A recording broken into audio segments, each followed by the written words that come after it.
Hello, my name is Brandon Vieira, and this is my presentation for TEL 400 Innovations and Education. The community that I wish to serve is the community of Wyandotte County, Kansas City. Wyandotte County encompasses both Kansas City, Kansas, and Kansas City, Missouri. This is going to give me a wide range of people to choose from when thinking about who I want my innovation to be made for. And when doing my community scan, I found out that there weren't a lot of opportunities for teens in Wyandotte County. Teens in Wyandotte County just did not have as many support structures. And some of the most vulnerable teens are going to be the ones that have immigrated from another country. We have our own communities of immigrants here. The top three largest immigrant communities in Wyandotte County are from Mexico, India, and Vietnam. These immigrants are adversely affected by arriving at an older age in many categories, and those who arrive at the age of 12 to 16 are less likely to graduate from high school and even less likely to gain a degree in higher education. And this is mostly due to their lack of English proficiency and their lack of stable housing. A lot of them end up living in overcrowded housing units, and this makes the growing population particularly vulnerable and at risk, while also kind of having an unstable lifestyle as well. While conducting an interview with Crosslines, which is an organization that serves Kansas City, it hosts food kitchens, clothing drives, clothing donations, many other services for the community.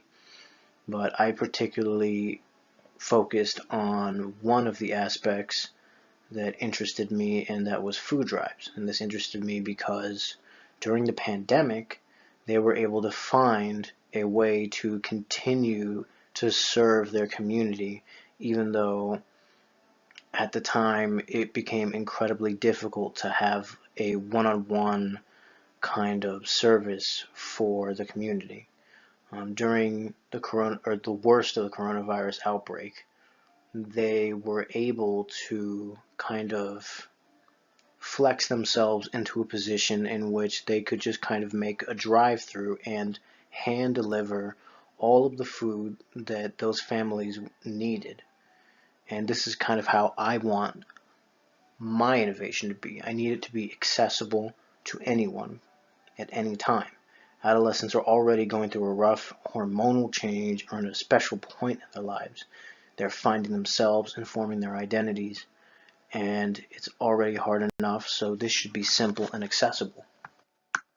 So how can I help these people?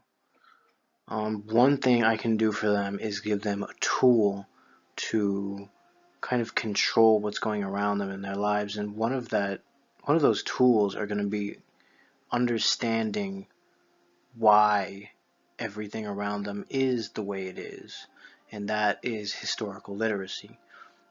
Critically understanding historical events, cultural ideas that drive those events. This is understanding the human condition. This is understanding why people have failed in the past and why people have succeeded in the past. How can I show them this? This is going to come through the Echoes of History podcast and YouTube channel.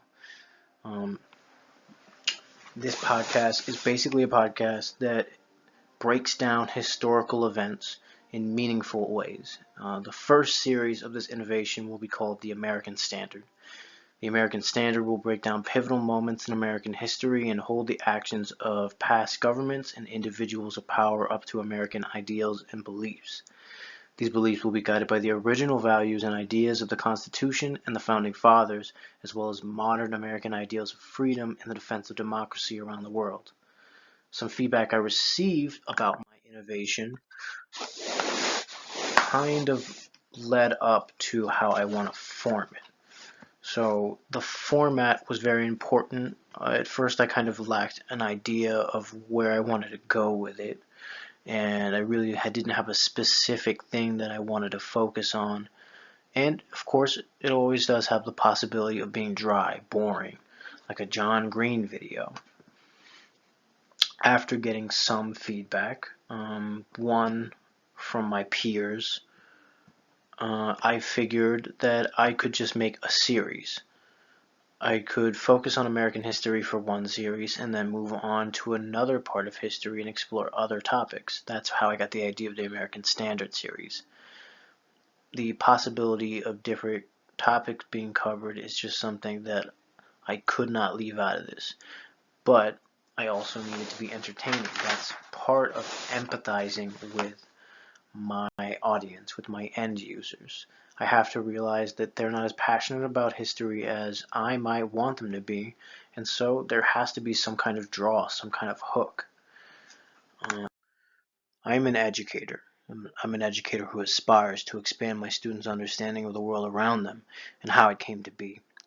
I'm tasked with fostering an educational atmosphere that will allow my students to study various ways of thinking and the events and cultures that set the stage for historic events that cast their shadows to this day. I'm placing myself in the position of an adolescent history student, so it has to be entertaining and also it has to have utility. The utility of historical literacy and historical empathy, which I'll talk about a little bit later, or gaining agency. My students can gain agency by using their education and knowledge of history to take control of their lives. A population that understands history has a better understanding of people, their tendencies, and the consequences of catastrophe. The stories of history act as a guide to improve the decision-making skills of the citizens that study it, making for an informed and wiser populace. My proposal is simple. Invest in an educated population. Invest in the youth that have the potential to become masters of their own destiny through studying the success and follies of our greatest ancestors. In doing so, contributors can receive a better quality product and a community with improved judgment and empathy for other human beings. My innovation will help the youth of my community develop historical empathy, and this is going beyond intellectual acknowledgement or recalling facts. This is understanding the motives and emotions of people in history, and then using that to better understand the people around you in the present. Now, how can you contribute? Contributions can be done through donation through the website from as low as $1 to whatever a contributor would like to donate. Merchandise can also be purchased in the form of t-shirts and accessories. Episodes of Echoes of History will be free to watch and listen to.